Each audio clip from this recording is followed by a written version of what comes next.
Bismillahirrahmanirrahim. Assalamualaikum warahmatullahi wabarakatuh.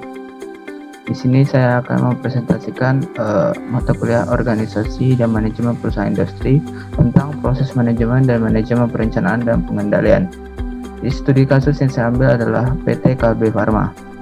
Perkenalkan, nama saya Raja Andika, NIM 122190057 dari kelompok 19. Yang pertama ada manajemen. Secara umum, manajemen adalah suatu proses di mana seseorang dapat mengatur segala sesuatu yang dikerjakan oleh individu atau kelompok. Manajemen perlu dilakukan guna mencapai tujuan atau target dari individu ataupun kelompok tersebut secara kooperatif menggunakan sumber daya yang tersedia.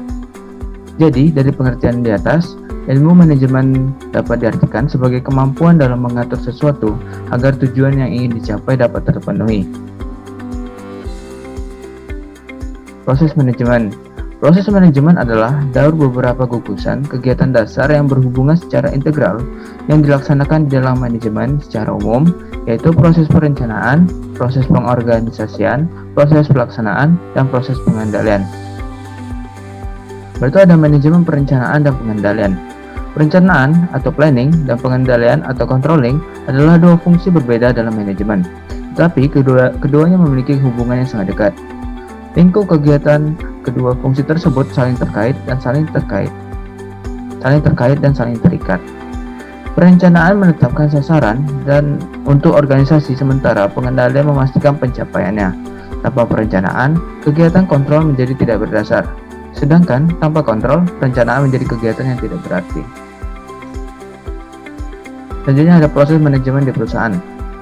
Proses manajemen dalam suatu perusahaan atau organisasi terdiri dari beberapa tahapan, yaitu yang pertama ada perencanaan, yang kedua ada pengorganisasian, yang ketiga ada pengarahan, yang keempat ada pengawasan. Manajemen perencanaan dan pengendalian di perusahaan. Sistem perencanaan dan pengendalian manajemen sangat diperlukan dalam sebuah perusahaan, karena sistem ini memiliki peranan yang cukup besar dalam perkembangan perusahaan. Suatu perusahaan akan rentan mengalami kemunduran jika tidak memiliki sistem perencanaan dan pengendalian manajemen. Sebaliknya, perusahaan memiliki potensi untuk berkembang jika terdapat sistem perencanaan dan pengendalian yang baik. Setiap perusahaan pastinya memiliki standar perencanaan dan pengendaliannya masing-masing. Semakin baik sistem pengendalian tersebut, maka akan sangat berpengaruh pada perusahaan. Struktur organisasi dan deskripsi tugas jabatan PT Kalbe Farma.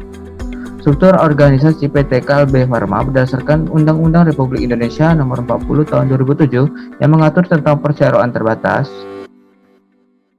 Organ perusahaan terdiri dari Rapat Umum Pemegang Saham atau RUPS, Dewan Komisaris, dan Direksi.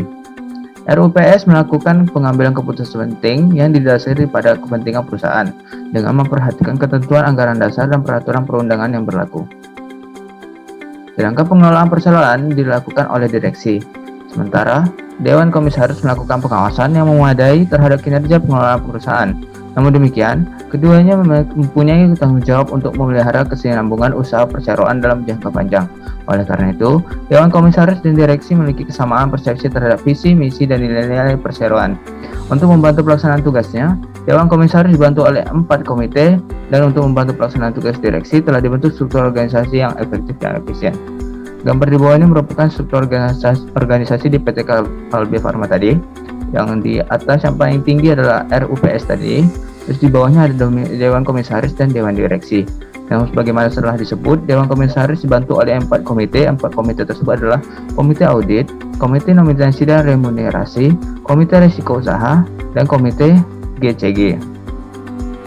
Dan pelaksanaan tugas direksi juga tadi disebut dibantu juga dengan 4 departemen, yaitu ada audit internal, sekretaris perusahaan, hubungan investor, dan unit manajemen risiko.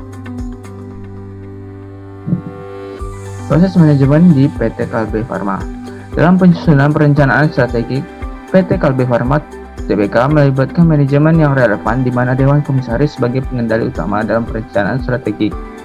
Perencanaan strategik ini relatif sangat penting bagi perusahaan yang masih dalam taraf pengembangan ke bisnis internasional, di mana akan banyak menghadapi ketidakpastian lingkungan sekitarnya. Manajemen perencanaan dan pengendalian PT Kalbe Farma. Suatu rencana strategis menunjukkan implikasi beberapa tahun ke depan dari implementasi perusahaan. Dalam periode sejak rencana strategis dibuat, organisasi telah membuat keputusan investasi modal. Proses persetujuan investasi modal tidak begitu satu jadwal yang telah ditentukan. Manajer membuat keputusan itu segera setelah kebutuhan itu diidentifikasi. Perencanaan memasukkan ke dalam rencana strategis implikasi dari keputusan perusahaan ini beserta asumsi dan pedoman mengenai kekuatan-kekuatan eksternal seperti inflasi, kebijakan internal, dengan penetapan harga produk. Menggunakan informasi ini, unit bisnis dan unit pendukung mengusulkan rencana strategis baru, dan hal ini didiskusikan mendalam dengan manajer senior. Jika rencana korporat yang dihasilkannya tidak mengindikasikan bahwa profitabilitas akan mencukupi, maka ada kesenjangan perencanaan yang diatasi dengan iterasi kedua rencana strategis, yang kadang melibatkan pemotongan yang menyakitkan terhadap rencana unit bisnis. Beberapa teknik analitis seperti analisis antar nilai dan perhitungan biaya berdasarkan aktivitas dapat membantu dalam proses perencanaan strategis. Desain sistem pengendalian manajemen pada PT Kalbe Farma telah sesuai dengan strategi yang ditetapkan perusahaan, meskipun dalam jangka pendek belum mampu mengimplementasikan strategi perusahaan secara efektif, terutama terkait dengan penyesuaiannya dengan kondisi eksternal.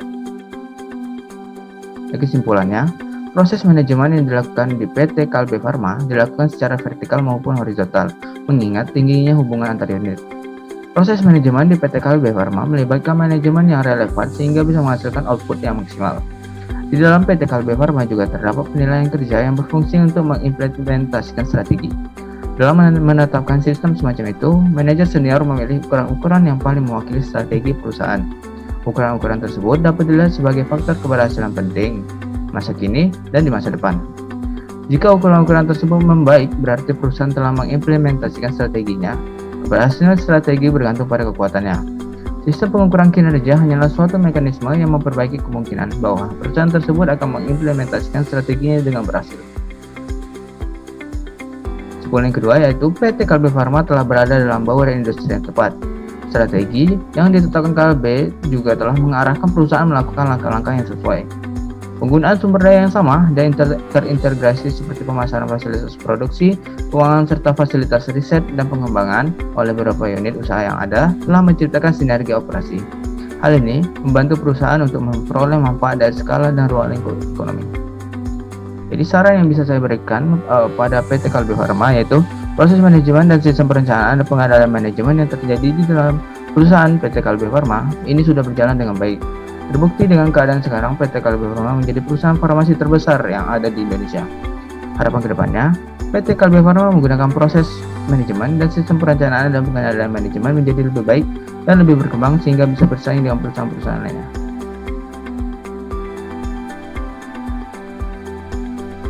Sekian presentasi dari saya, kurang lebihnya mohon maaf. Assalamualaikum warahmatullahi wabarakatuh.